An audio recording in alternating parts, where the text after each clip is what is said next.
que je trouve dommage chez les équipes africaines, c'est au niveau du mental. Pour moi, le Nigeria aurait pu tuer le match aussi. C'est du vol. C'est du vol. La Belgique, quand ils ont gagné contre le Brésil, ils ont défendu. Ça, c'est pas faux. Mais un carton rouge à la FIFA, ça fait 2 cartons rouges comme voilà. Carton jaune à Maradona. Carton jaune Maradona. On fait pas ça à l'Afrique. Yo Pello, c'est le légendaire Landry de Lyon et qui est Black Président Olas. Nouvelle édition de VT2F, toujours accompagné de ma team. Honneur aux anciens, on commence par le doyen Didi, ça va ou quoi? Ça va, tranquille. Ta semaine s'est bien passée, les événements sportifs, t'as kiffé? Super bien. Ouais. Rien à dire. Parfait, parfait. À sa gauche, on a monsieur multilinguistique, celui qui fait toutes les voix, qui est représentant de l'Amérique latine parmi nous. On a monsieur Zouer, ça va ou quoi Zouer? Ça va et toi, Maxwell Cornet? Ah.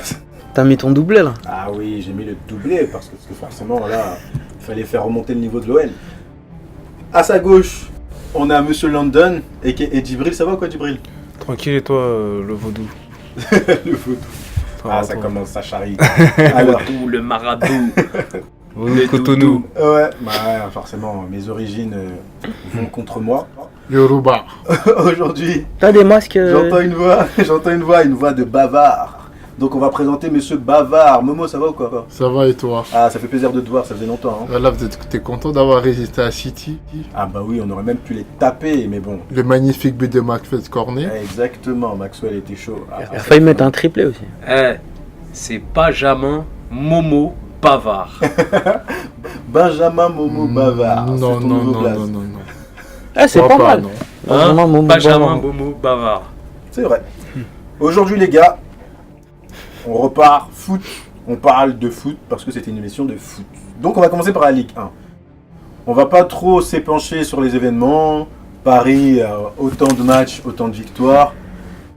Que dire de plus? Donc moi je vais choisir une petite équipe qui me paraît un peu dans des eaux troubles. C'est Monaco. On commence par le plus bavard d'entre nous. Que penses-tu de Monaco? Bah, depuis le début de saison, c'est une catastrophe. Hein. On voit que à chaque fois, chaque saison, ils perdent leurs meilleurs joueurs. Ils ont perdu quand même des joueurs cadres comme Thomas Lemar. Ils ont perdu quand même Subasic. Ils ont perdu quand même des joueurs qui étaient essentiels à l'équipe. Et ils ont voulu renouveler ça par des jeunes. En fait, moi, je compare Monaco à un espèce de fonds, à une venture capital. C'est-à-dire qu'on va acheter pas mal de jeunes joueurs, et puis on va espérer qu'un explose, et puis on récupère la mise, on reprend ce jour-là très cher, et puis on récupère la mise. En fait, c'est de la spéculation. Exact. Et donc, ils ont fait ça au détriment du sportif. En fait, ils comptaient sur la Ligue des Champions qui servait comme vitrine. C'est pour ça que, généralement, ils arrivent à très bien vendre quand ils faisaient des résultats en Ligue des Champions.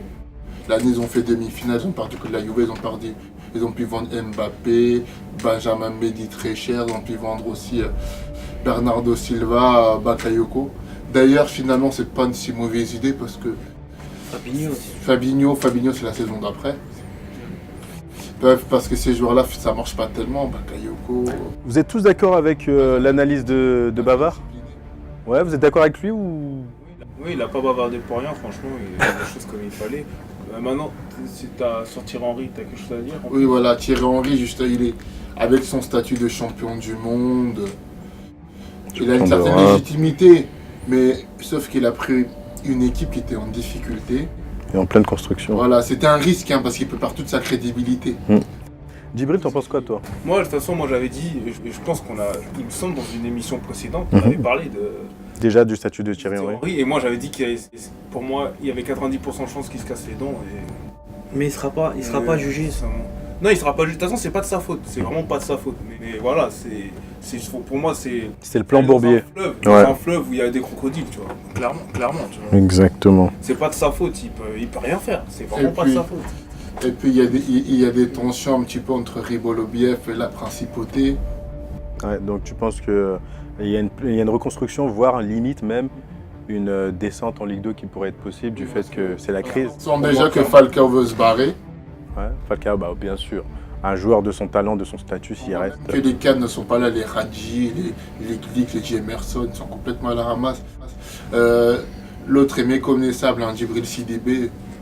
Ah, C'est vrai. c'était plus de celui bah, il y a 2 ans. Après, je pense que voilà, c'est vrai qu'ils font un sale début de saison, mais pour moi, je les vois pas descendre. Moi non plus. Pour moi, ils vont se ressaisir. Thierry Henry vient d'arriver. Il vient d'arriver dans une équipe où il y a beaucoup de jeunes, il y a beaucoup de blessés aussi. Falcao, il n'est pas à 100%. Si tu comptes les blessés, voilà, si les blessés reviennent, après, voilà, ils ont une équipe où quand même ils peuvent faire quelque chose. Après, c'est vrai que quand tu as la moitié des joueurs, voire plus de la moitié des joueurs, ils ont 17, 18 ans, ils n'ont aucune expérience. Malheureusement, ça leur donne pas beaucoup de possibilités. Hein. Exact. Après, moi, je pense qu'aussi, c'est que même au niveau de la qualité des joueurs, les joueurs ne sont pas mauvais, les joueurs de Monaco. Mais je pense que maintenant, le moral, il est à 0. Tu sens que leur moral, ça joue sur... Ils ont un moral à 0, tu vois. En mode de jeu. Et toi, t'en penses quoi, joueur de Monaco? Non, je rejoins tout le monde. Non, mais Après, comme disait Didi, je les vois pas descendre. Donc pour vous, la Ligue 2, c'est niet, c'est sûr que... Et pour qu'il y ait autant de blessés, je me pose la question sur la qualité de leur préparateur physique. Ah, c'est possible aussi en interne. Il se peut qu'il y ait des... C'est pas normal qu'ils aient combien 17, 18 non, mais blessés. après aussi, c'est comment dire, c'est la saison elle revient. Il y a eu la Coupe du Monde, tout ça. Donc voilà, il y a eu des joueurs qui ont fait la Coupe du Monde, et des joueurs comme Falcao, ils arrivent, peut-être que justement aussi, ça joue aussi. Si. C'est vrai. Ok, donc pour la majorité, le Monaco ne descendra pas en Ligue 2. Moi et Djibril, nous pensons que si. Voilà. Je sais que ça va être Momo aussi. Donc finalement, la majorité pense qu'ils descendront en Ligue 2. Et ça ne changera pas parce que c'est déjà arrivé il y a moins de 10 ans. Parfait. Bon voilà, on a tout dit sur Monaco. On va laisser un peu la Ligue 1. On va passer directement aux événements les plus récents. La Ligue Europa. Ce soir, nous sommes en deuil parce que on a un de nos chroniqueurs qui a décidé de boycotter l'émission. Il se reconnaîtra. Monsieur Adama, tu as décidé de boycotter l'émission parce que tu sais qu'on n'allait pas te lâcher sur les performances de Marseille face à Francfort. Donc pour pouvoir pallier l'absence d'Adama, est-ce que quelqu'un veut se porter garant de l'Olympique de Marseille? Zoé, toi qui n'es pas supporter parisien, Ni Marseillais. ni marseillais, mais bon, veux-tu avoir ce rôle ingrat d'essayer de défendre l'Olympique de Marseille? En même temps, défendre le ridicule, c'est compliqué. Ah, allez, il a lancé les hostilités. Explique-nous, comment ça? Comment deux buts contre son camp à ma vie. Je trouve qu'ils bavardent un peu trop là. Non, mais Non, mais après, juste pour résumer, Marseille, ils font, comme l'année dernière, ils font une sale saison. On n'arrêtait pas de dire que leur place, c'était la 4e place du championnat. Ils ont fait un match ridicule, Ouais. comme on dit. Mais malgré tout, je pense qu'ils vont finir 3e. Ah, t'es très ambitieux. T'es très Lyon sera ambitieux. 2e. Ah, c'est sûr, mon frère. Paris, j'en parle pas. C'est des records Non, mais- sur records. moi, la question que je me pose, c'est qu'est-ce qui a bien pu changer cette année, l'année dernière et cette année entre-temps? Qu'est-ce qui a bien pu changer? Rien. Concrètement, je veux dire, ils vont en finale et tout le monde se dit Marseille en finale, quoi. Tu vois, tout le monde est excité parce que Marseille est en finale. Bon, après ils perdent la finale, mais bon, ils ont quand même été en finale. Mais ils Donc ont eu un bon tirage aussi l'année dernière. maintenant, je sais pas, ils ont la même équipe l'année dernière. Je sais pas, c'est dur. Mais en même temps, les deux buts, moi j'ai pas vu le match, mais à leur Au-dessus de décharge, les deux buts, ça peut arriver à n'importe qui. Voilà, dans le football, ça arrive. Maintenant, je Même trouve que Gustavo. c'est pas de la faute de Gustavo, c'est de la faute de Pelé. Pelé. Je sais pas, ça faisait, j'ai l'impression que ça faisait 5 minutes, il était sur le côté. Ouais. À un moment donné, tu vois que les joueurs, ils ont la balle et ils redescendent parce qu'il y a une pression de Francfort. Je sais pas, moi, tu retournes au milieu de ton but. Mais je pense Il était en train de réfléchir ou il pensait à quoi, je sais pas. Mais je pense que même dans la compo de Garcia, il a fait jouer certains joueurs. Bon, De toute façon, dans sa tête, c'était déjà perdu. Donc, ils se sont dit, je vais donner du temps de jeu à des joueurs qui ne sont pas titulaires ou de relancer des joueurs qui ne sont pas très bien, comme Amavi par exemple. Et là, ça a mal donné. Et moi, je pense que ce qui a joué par rapport à la saison dernière, déjà, je trouve que l'année dernière, ils ont un tirage beaucoup plus facile. Ils ne se sont pas tombés sur des gros clients. Ils auraient pu avoir Arsenal, etc. avant. Ils ont réussi à l'esquiver. Par exemple, je pense qu'Arsenal, il serait sorti. Bavar, je te coupe. J'aimerais poser une question à Djibril, et peut-être à Doussouer aussi, comme vous n'avez pas parlé sur ce thème-là. Est-ce que vous pensez que cette équipe qui, avant le match de Francfort, était déjà 209e club d'Europe, est-ce que vous pensez du monde ou d'Europe? Ils sont 209e, je crois, du monde. Du monde. Parmi les clubs du monde. Donc, vous pensez que déjà, forcément, ce match-là a dû encore faire baisser leur classement au classement FIFA des clubs du monde. Mais pensez-vous que la descente va encore continuer ou vous pensez qu'à l'intersaison, Garcia va créer le coup de génie? Je pense que le fait qu'ils déjà vont être éliminés de la Ligue Europa, donc je pense que ça va leur donner peut-être plus de jus pour la Ligue 1. Donc pour moi, où je disais que pour moi Monaco vont descendre, pour moi Marseille va remonter. Après troisième, je suis peut-être pas aussi optimiste que mon voisin. Mais moi, je pense qu'ils vont remonter, peut-être dans les 5 premiers. Dans les 5 premiers. 5e. Ils ont dépensé combien pour leur allié serbe, là Ranodic. Ils ont dépensé combien? C'est lui l'expert en chiffres. Je sais que pour en tout, je sais qu'ils ont, au mercato, ils ont, je crois, 57 millions, je crois. Ils ont claqué 150 depuis que Marseille est arrivé, ils ont quand même dépensé. 25 millions, Strootman. Ouais, c'est trop. Ouais. Combien ils ont dépensé dans Mitroglou? C'est un joueur. 18, je crois. 20, franchement, 20, je me demande ceux qui signent les contrats. Soit il y a des magouilles entre les non, mais c'est agents. pas ça, c'est que Mitroglou, c'était la fin du mercato, il fallait prendre un attaquant, et c'est lui qui se présentait. Il avait fait une bonne saison Voilà. à Marseille. Ouais, mais voilà, c'est pas. Soit, je veux dire. ou soit il y a des magouilles entre agents. Ah, un club qui parle de magouille, Marseille n'en est pas à son premier. On sait très bien Non, mais après, agents, après, de toute façon, à partir que ça soit dans le football ou dans autre chose, à partir du moment où il y a de l'argent, il y a toujours des magouilles. Ça, c'est sûr. parce que les agents, ils Même au font que PSG? des intermédiaires. Il y a de l'argent au PSG ou pas? Il y a beaucoup d'argent. Mais Hein. Garcia, Voilà. il faut que. Donc, Tout est dit, Garcia, venant d'un supporter du PSG. je pense qu'il faut qu'il parte pour le bien du club. Pour son bien aussi, en plus. Ouais. Dans la Tunisie ou pas là Il n'a jamais entraîné de sélection. Mais je trouve que c'est un bon coach. Hein. Ok, les gars. Donc voilà, Ligue Europa, on peut parler aussi des autres clubs, mais la prochaine fois. J'ai pas envie.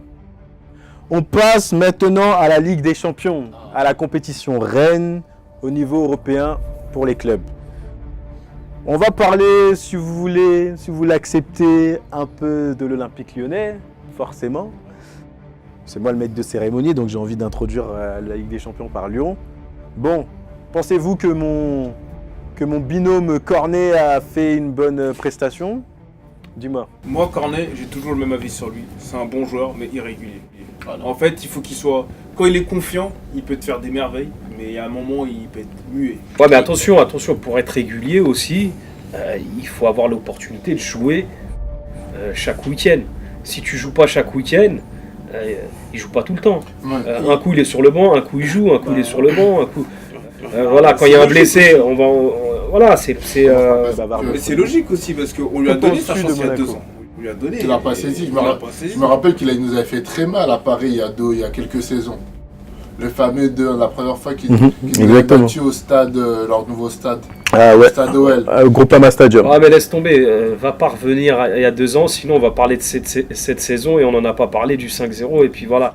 Ah, Voilà, donc ça sert à rien, Tout de tu vois ce que je veux dire. Mbappé tout de suite réveiller les vieux démons. Mais non, bon. non, mais non, on n'en parle pas. Non, pour revenir sur le match, Lyon, ils ont fait un gros match. C'est City en face, Ouais. c'est un gros morceau. Et on en parlait en off, c'est Ndombele, là. Franchement, il Incroyable. m'impressionne. Non, match c'est le en joueur match. que j'aurais Après, bien à Paris. Match en match, moi, je- Personnellement, moi je trouve que City, ils ont baissé mais de niveau de ouf. Voilà, je trouve que l'année dernière ils étaient plus forts. Il y a 2 ans ils étaient encore plus forts. Mais cette année, je vois pas le City de ces dernières années, quoi. Bah, c'est bien de parler de City parce que moi, depuis que je vois le nouveau statut de City au niveau financier européen, j'ai jamais vu City comme un club européen. Un très bon club anglais, c'est-à-dire qu'il gère le championnat anglais, mais au niveau européen, City m'a toujours apporté les mêmes résultats. La finale qu'ils ont gagné, la quart de finale qu'ils ont gagné contre Paris, ils sont partis en demi. Cette année-là, ils étaient quand même. Ils se sont fait taper après. Non, mais c'est pas un très grand club européen. C'est dur pour eux. Vu le budget qu'ils mettent Parce que si c'est pas et vu leur effectif. Il n'y a que Barça, Madrid. C'est pas un grand club En même européen. temps, Donc il n'y a que Barça, Madrid et Bayern. Non, c'est-à-dire que City a eu la chance d'aller en demi, mais c'est pas vraiment, ils sont pas réguliers du petit carré. Mais on remarque bien que les clubs anglais ont en général un peu de mal, à part l'année dernière Liverpool. Eux, de toute façon, c'est une équipe où l'irréel, l'irrationnel parfois surprend, ils l'ont déjà montré. Tu remarques bien les clubs anglais depuis, ils ont beaucoup de mal. Hein. Après, tu as eu la domination du Real et du Barça. Et même c'est les clubs espagnols généralement qui dominent les compétitions européennes. Hein. Bah, les gars, on reste un peu sur les clubs anglais et on bascule à un autre les match. arbitres aussi, hein. Oui, un peu. Et ils ont un championnat moins épuisant que l'anglais, les championnats anglais. Peut-être aussi. Championnat dur. On reste sur les clubs anglais de Ligue des Champions et on va parler d'un autre club qui a joué aussi avec la Ligue des Champions avec un autre club français, ça tombe très bien, Liverpool. Je ne vais pas commencer par le PSG, mais on va parler d'abord de Liverpool. Qu'avez-vous pensé de ce match, de la prestation de Liverpool? J'ai eu une statistique comme quoi un seul tir cadré de Liverpool. Bah, moi, je pense que Liverpool, ils n'ont pas fait un grand match. Salah, il était absent. Et malheureusement, Salah, il fera pas la saison qu'il a fait l'année dernière. Et je sais pas si c'est la blessure qu'il a eu avec Ramos, si ça a joué ou je sais pas. Mais en tout cas, depuis ça, en tout cas, la déception aussi de la Coupe du Monde. Il est irrégulier. Il est plus dedans vraiment. Et après, je trouve que Firmino aussi, il a été absent. Mané, on va dire. C'est le seul qui est régulier, on va dire. Il était là dans les appels, accélération, tout ça. C'est lui qui provoque le penalty. Mais sinon, non, c'était pas un grand Liverpool. Henderson et Milner avaient du mal. Hein. Beaucoup. Dis-moi, Djibril. Moi, ce que je veux dire, c'est que, comme il a dit Didi, c'est vrai que Liverpool a déçu. Mais ensuite, je trouve que vers les 30 dernières minutes, c'est bizarre en fait. Dans les 30 dernières minutes, ça pouvait basculer. Et je trouvais que c'est une équipe qui est battante quand même. Moi, je trouve que c'est l'équipe la plus battante d'Europe. Ça, c'est leur première qualité. C'est l'équipe qui est battante. Mais sinon, au niveau des attaquants, c'est vrai que ils étaient totalement absents. Peut-être en dehors de Mané qui a essayé, tu vois. Mané qui a quand même, quand il avait la balle, c'était assez dangereux. Mais c'est vrai qu'ils étaient absents. Tu vois, Après, je sais pas quand tu dis battant, je sais pas ce que tu veux dire, mais moi je vais dire que c'est une équipe qui a un jeu très dur. Après, comme les clubs anglais. Mais je trouve que Liverpool, en ce moment, c'est un des clubs anglais qui a un jeu assez dur. Ils sont agressifs sur le porteur de ballon. C'est très physique. Je veux dire, on les a vus au match aller. Beaucoup d'impact. Et même là, à l'extérieur, ils mettaient aussi beaucoup d'impact. Au début, première mi-temps, PSG aussi, ils ont mis de l'impact. Donc ça fait que c'était équilibré dans l'impact physique. Après, ça reste une équipe qui met beaucoup d'impact. Zohar, je veux pas t'entendre sur Liverpool. Comme tu n'es pas un supporter du PSG, je veux que ce soit toi qui ouvre le bal sur les performances des joueurs du Paris Saint-Germain face à Liverpool. Dis-moi. Ils n'avaient pas le droit à l'erreur. Il fallait gagner ce match, ils l'ont gagné. Après, tu veux que je te dise quoi? Neymar. Ils ne sont pas qualifiés. Ouais. Parce que Étoile Rouge, tout le monde voit. De Belgrade, ouais. Mais ça, c'est des matchs pièges. Bon, je pense qu'ils vont se qualifier, tu vois. Après, c'est comme Naples. Scandale. Naples aussi, ils ne sont pas qualifiés. Hein. Ouais, aussi, ouais. Voilà, tant qu'ils perdent pas Liverpool, ils sont Étoile Rouge, c'est bizarre. Étoile Rouge, vraiment une très bonne performance. Elle a battu Liverpool. Après, franchement, ça serait fou. Et nul à Naples. Ouais. Non, mais l'Étoile Rouge peut créer la surprise. Et au niveau des joueurs. J'avais dit, cette poule, c'est la plus relevée. Ouais. Des joueurs. Tu penses quoi de la performance de Mbappé, Non. de Neymar? Toi, tu dis non, hein? Ouais, pareil. Moi, par dis non contre, aussi. la défense, que ce soit Thiago Silva, elle a été exceptionnelle. Marquinhos. Exceptionnel. C'était bon. Kerrer, je trouve qu'il a bien tenu Mané, il a bien verrouillé. Même Bernat, joueur que je trouve nul, franchement, il a fait son match. Il est pas nul. Ouais, pas en défense, Bah non, il il est est pas- comme- Il est pas nul. Moi, je suis pas trop d'accord avec vous. Parce que moi, j'ai vu le match, j'ai vu la première mi-temps. Franchement, Neymar, Mbappé, ils ont fait. Bah, regarde sur le deuxième but. Tu vois l'action. Même, tu vois, ils ont fait des 3-4 actions. Ça va super vite. Les mecs, ils se trouvent super bien. Derrière, bah, il y a une action où il y a le but. Neymar, il met le deuxième but. Je veux dire, pour moi, le ballon, il circulait super bien. Après, faut pas oublier que ces deux joueurs-là, ils revenaient de blessure. Oui, ça c'est Voilà, ils revenaient de blessure. À un moment donné, deuxième mi-temps, tu vois qu'Mbappé, il n'en pouvait plus. Et c'est peut-être justement dû à aux blessures. Exact. Moi, Dis-moi, regardez, dis-moi. c'est quoi la différence entre Neymar et Mbappé, tu vois?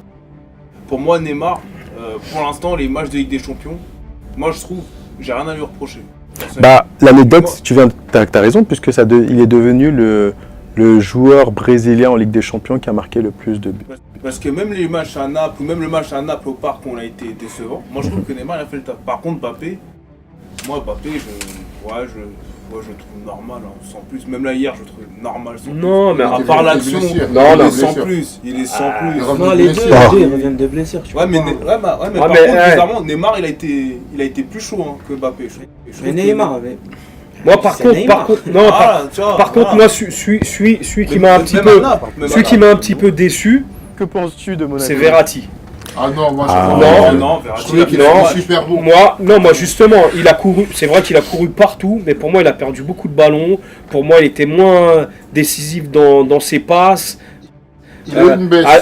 Non, mais habituellement, il te met des ballons. Au début, il te met un super bon ballon. Je crois que c'est lui qui met un ballon à Cavani. Cavani il loupe son amorti. Donc voilà, c'est vraiment au début de match, hein, avant que le score soit ouvert. Mais non, moi je trouve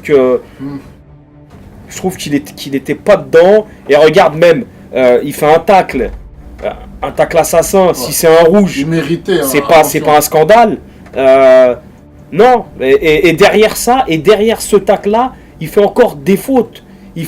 C'est pas des grosses fautes, mais c'est des petites fautes. Ouais, mais Et après avoir fait un tacle comme ça et avoir pris un jaune, tu fais des petites fautes normalement. Juste une petite faute, tu reprends un jaune, t'as un carton rouge, tu sors du terrain. Mais t'es bien d'accord que à son poste, quand t'es un peu relayeur, Il est un seul. peu 6, Il est trop seul.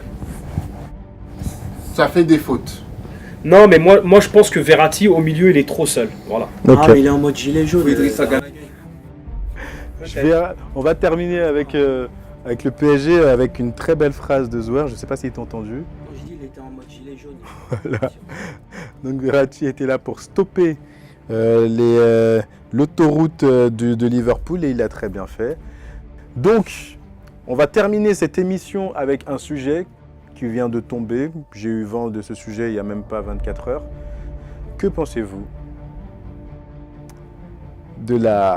du retrait du Cameroun par la CAF pour son organisation de la CAN 2019? On va commencer par Monsieur le Sénégalais. Qu'en penses-tu de ce pays C'est triste pour le peuple camerounais qui attendait sûrement cette CAN. Et en plus, on va pas se mentir, le Cameroun c'est un pays de foot, clairement. Tu vois, c'est assez triste. Tu vois, je trouve que ça montre l'incompétence de nos dirigeants en Afrique en général. Donc voilà. Puis j'espère que le pays qui va le remplacer va assurer. Puis, Zouer, on me dit que sûrement peut-être le Maroc va récupérer l'organisation de la CAN 2019. Est-ce que pour toi c'est un avantage? Est-ce que pour toi c'est quelque chose de précipité? Dis-moi. Précipité, non. Parce qu'en fait, c'était le Cameroun. Ça fait des mois qu'ils n'étaient pas prêts. Ok. Et s'ils organisaient la compétition, c'était plus vu comme un scandale. Ok. Franchement, moi, j'y croyais pas que le Maroc allait. Mais c'est officiel ou pas le Maroc? Alors non, ils sont en liste avec l'Égypte du Sud. et peut-être l'Afrique du Sud, ouais, sûrement. Mais moi j'aimerais que ça soit le Maroc parce que le Maroc, ils ont eu la déception de la Coupe du Monde et se sont préparés pour la Coupe du Monde. Donc je pense que le Maroc, là, s'ils se sont préparés pour la Coupe du Monde, c'est qu'ils sont prêts pour la Coupe du Monde. Ouais, je pense, ils vont le donner au Maroc. Non, mais après forcément, de toute façon, à chaque fois qu'il y a une galère comme ça, le nom qu'on entend pour sauver l'Afrique, c'est le Maroc. Pourquoi ? Parce que niveau infrastructure, je pense que voilà, c'est un des pays où, en Afrique où il y a ce qu'il faut. Et ils n'ont pas besoin de se préparer pendant 2 ans ou 3 ans. Hein. Exactement. Voilà, eux, ils sont là, ils ont les infrastructures qu'il faut, il n'y a pas de souci. Maintenant, oui, après, c'est comme j'ai entendu là tout de suite, bah, le peuple camerounais, ouais, il doit être vraiment déçu. Parce que c'est un pays de football. Et le fait que ça soit... C'est bizarre, parce qu'ils ont gagné la CAN, il y a 2 ans. Et que ça soit pas prêt, c'est bizarre. Après, je pense pas que ça soit... je sais pas, il y a un problème. Donc il y a un problème, je sais pas si c'est... J'entends corruption, voilà. Je sais pas. Mais il y a un problème, parce que normalement, il y a un budget, il y a l'argent pour... Et malheureusement... Mais l'argent est où ? L'argent est où ? Après, j'accuse pas, mais... Voilà, il y a l'argent pour, mais l'argent est où ? D'ailleurs, en parlant de corruption, l'ancien président de la CAF, là, il est camerounais, Ayato. Il a eu une amende, là. Bah oui, non mais... C'est l'Afrique. L'Afrique, quelquefois, gagne, quelquefois, l'Afrique perd. Et malheureusement, ces derniers temps... Voilà. En tout cas, les gars, merci beaucoup pour votre présence. L'émission se termine. Je pense que dans les jours à venir, on parlera encore de derniers matchs de Ligue des Champions. Ensuite, on commencera à se préparer petit à petit pour la CAN, parce que forcément, c'est pour l'année prochaine en juin. Moi, je veux qu'on commence à parler un peu plus de la CAN, ça sera important, forcément. Bon, hein, reparler des pays, et aussi peut-être le Bénin ou le Togo qui va se qualifier, c'est important. Madagascar aussi. En tout cas, merci beaucoup. On se dit à très bientôt. C'était VT2F. Peace.